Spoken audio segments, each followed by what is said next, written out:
Bismillah, alhamdulillah, salatu wassalam ala sayyidina rasulillah Muhammad bin Abdullah wa ala alihi wa sahbihi wa man walah wa ba'du. Qala al-imam bin Attallah Sakandari fi kitabih al-hikam nafa'ana Allah bihi wa bi'ulumihi fid darain amin. Hikmah yang ke 121. Katanya qala radhiyallahu anhu, as-salatu tuhratun lil qulubi min adnasidz dzunub. Salat itu pembersih bagi hati dari dosa-dosa yang kotor. Wastiftahun li babil ghuyub. Salat itu pembuka kepada pintu hal-hal yang gaib. Perkara-perkara yang gaib.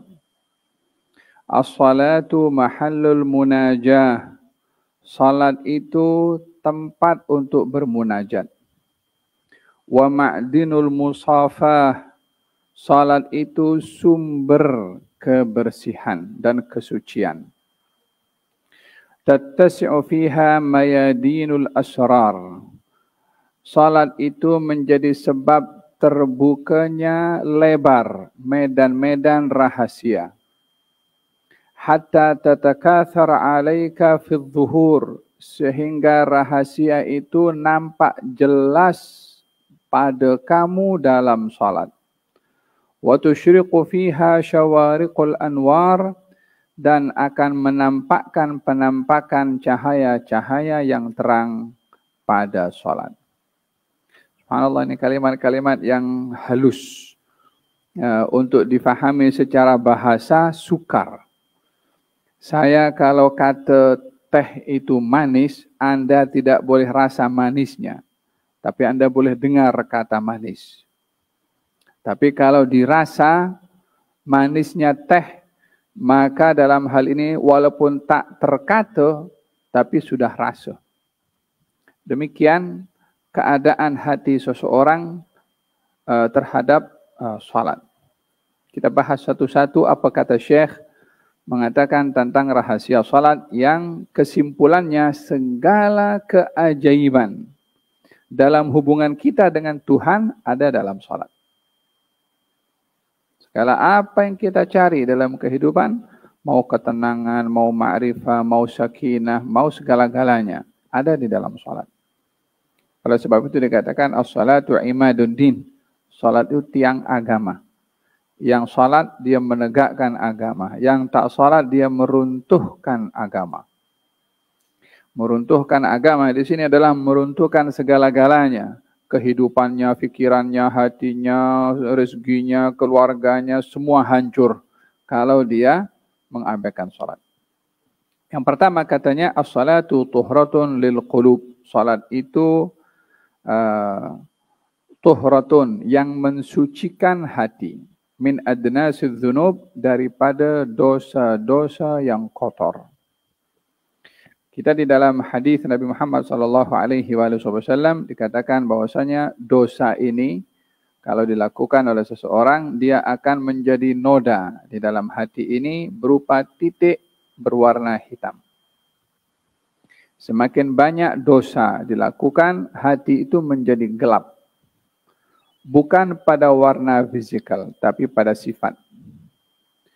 Maksud daripada hati ini gelap dan hitam, gambaran kepada hati yang keras.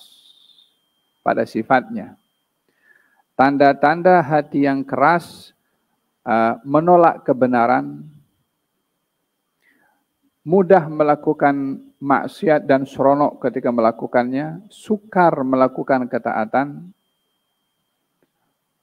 Allah berfirman dalam Al-Quran tentang hati yang keras ini, katanya, "Tsumma qasad qulubukum min ba'di dzalika fahiya kal hijarati aw ashaddu qaswah." Kemudian hati-hati mereka menjadi mengeras. Sehingga kerasnya hati itu, mereka merujuk kepada orang-orang yang menolak kebenaran nampak nyata di hadapan mata. Maka keras hati mereka. Karena menolak kebenaran. Kerasnya hati itu umpama kerasnya batu. Seperti mana batu itu akan akan menolak segala apa yang menjadi lemparan kepada batu. Batu kalau dilempar dengan sesuatu dia akan kembali kepada orang yang melempar. Sama juga hati kalau keras ketika diberi nasihat ditolak itu nasihat dan tidak mau diserap oleh hatinya. Umpama batu yang kena lemparan dia akan tolak balik apa yang menjadi alat lemparan kepada batu itu. Au asyaddu qaswah, atau hati itu boleh lebih keras daripada, atau hati itu boleh menjadi lebih keras daripada batu. Yakni boleh lebih dahsyat impaknya, kerasnya hati di dalam penolakan kepada kebenaran. Apa yang menyebabkan hati keras? Dosa. Dikatakan di sini bahwasanya salat itu pembersih kepada hati dari dosa-dosa yang kotor, maka minimum faidah daripada salat menyebabkan hati bersih daripada dosa. Baginda Rasulullah sallallahu alaihi wasallam bersabda dalam hadis, "Innama mathalus salati kamathali nahrin 'adbin." Perumpamaan salat ini umpama sungai yang jernih dan bersih. Ghamrin, banyak airnya. Bibabi ahadikum, sungai yang airnya deras dan bersih ini ada di hadapan pintu rumah kamu. Yaktahimu fihi kulla yawmin 5 marratin. Orang yang punya rumah itu masuk ke dalam sungai yang bersih tadi yang deras satu hari 5 kali. Fama tarawna dzalika yuqi min darani, adakah 5 kali orang tadi mandi di sungai yang deras tadi di rumahnya ada sisa kotor pada tubuh badannya? Kalau 5 kali sehari maknanya bersih daripada kotor. Macam tu juga salat 5 waktu adalah pembersih daripada dosa yang mengotori hati dan jiwanya. Ini faidah yang utama pada salat. Di samping itu kesan daripada bersihnya hati ini besar.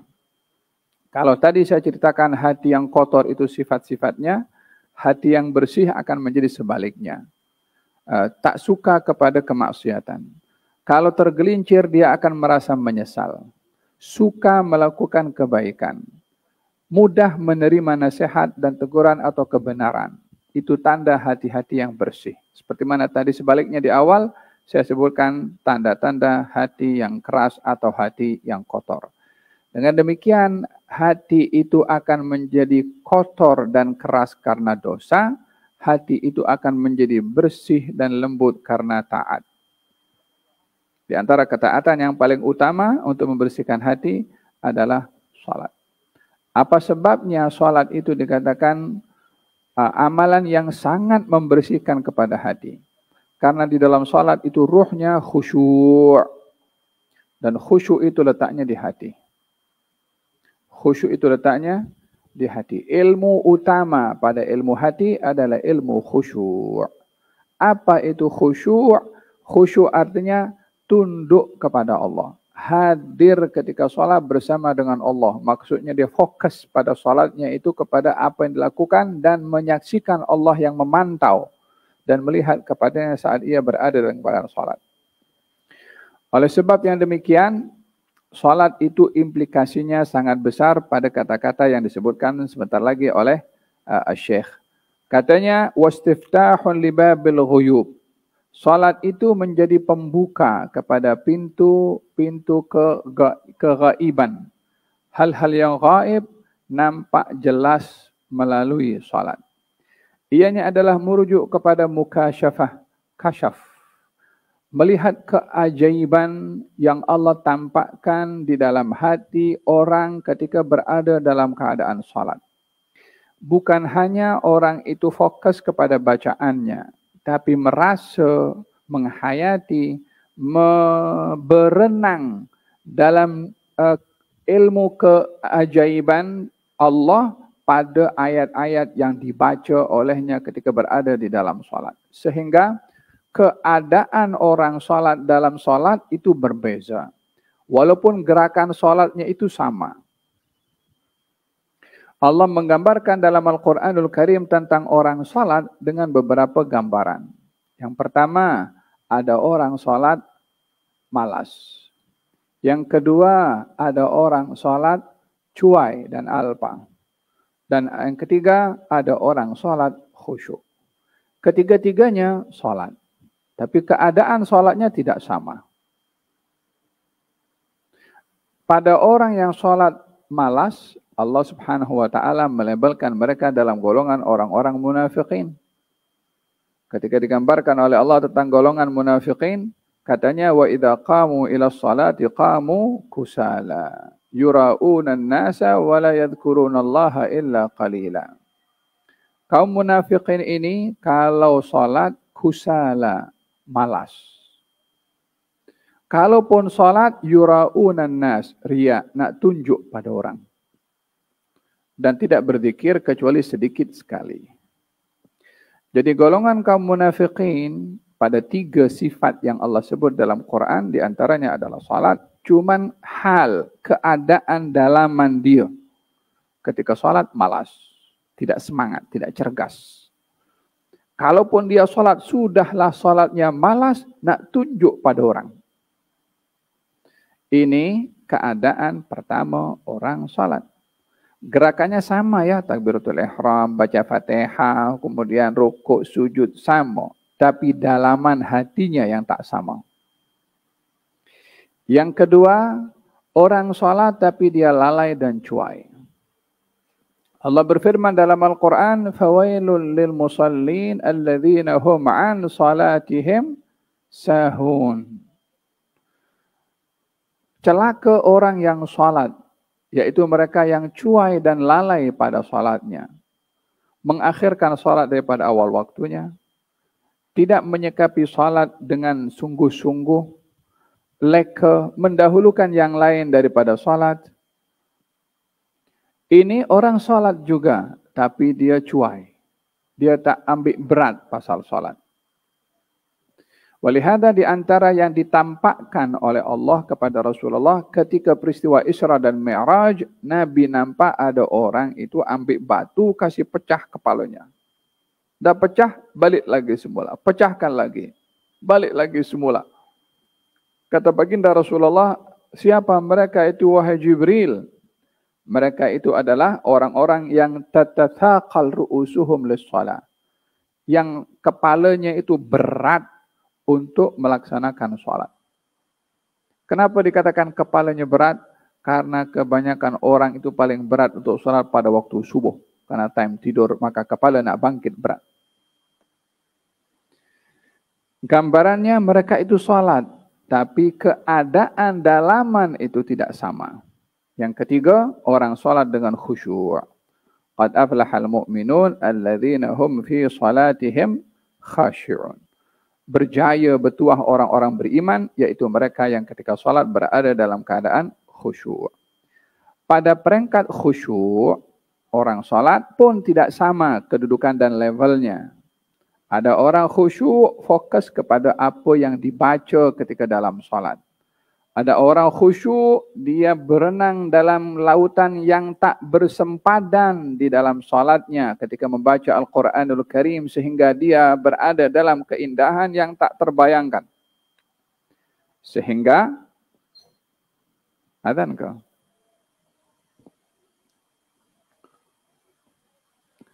Sehingga salah seorang daripada sahabat Nabi bernama Usaid ibn Hudhair, ketika beliau dalam keadaan salat, itu dipanah 3 kali anak panah mengenai tubuh badannya, dia tidak berhenti untuk meneruskan salatnya.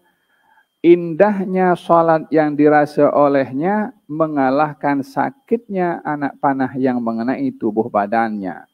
Kira-kira indah apa yang dirasa sehingga boleh mengalahkan dahsyatnya anak panah itu kena kepada tubuh badan yang kalau jarum saja kena kepada kulit kita pun sudah melenting, tapi ini bukan jarum, anak panah dan darah yang keluar daripada tubuh badannya tidak dapat mengalahkan nikmat indahnya bacaan Quran yang dibaca di dalamnya ketika salat. Demikian salah satu keajaiban salat di mana dibuka oleh Allah alam khusus kepada mereka yang berada dalam salat. Pada pertemuan yang akan datang, insya Allah kita akan bahaskan keajaiban salat pada praktikal orang-orang yang dia khusyuk dalam salatnya. Wassallallahu alaihi wasallam Muhammadin wa ala alihi wasallam. Alhamdulillahirabbil alamin.